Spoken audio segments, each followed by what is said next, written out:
Hello everyone, welcome to my channel. In today's video, I'm going to break down what an index fund is. Now imagine you have the ability to own Apple, Google, Microsoft, all in one bucket. Essentially, that's what an index fund is. You can buy different type of index funds that follows different type of buckets, as you will. Like for example, technology, large cap companies like Coca-Cola, whatever you want, typically you can find that in an index. So instead of doing research on different companies, you can just buy this bucket. It's like a sampler. The best way, actually, yeah, that's really it. The best way to describe an index fund is a sampler. It's a plate of just different type of companies, different types of food, all roll into one. When you go to a restaurant, some people might want fries, other people might want curly fries, wings, whatever you want. You can get that in a bucket. Essentially, that's what an index fund is. Now, what are some of the benefits owning an index fund? Well, one of the benefits you can say is, imagine you're going to a party, you're not quite sure what people want. You can just give them that appetizer with a different spread. That way everybody's happy.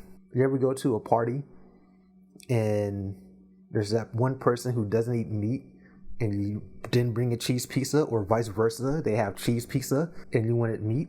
Well, with an index fund, you don't have to worry about that because you own a little bit of everything, so you get a little bit of a sample of everything. Now, the benefits of index fund is when the market goes up, if you're in the S&P 500, for example, your money goes up. If the market goes down, your money goes down.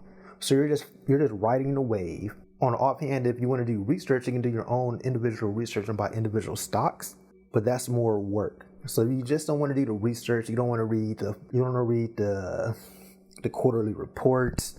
You don't want to do any type of research. Then index fund investing might be for you. Now, you should watch out for fees. A lot of index funds have minimal fees, so that's a good thing. And Fidelity actually offers some zero fees on some of their index funds. Another thing to watch out for is minimum balance. Depending on the brokerage and the type of index fund, sometimes they require a minimum balance, but most Fidelity funds have a zero minimum balance, which means you can buy index fund with as little as $1 to $5, and you can do a reoccurring auto payment on those as well. Those are some of the benefits of owning and being a part of an index fund. I hope I was able to answer your question on what an index fund is and what are some of the benefits. Check me on my next video where I break down the 4 index funds to buy in 2021. Take care.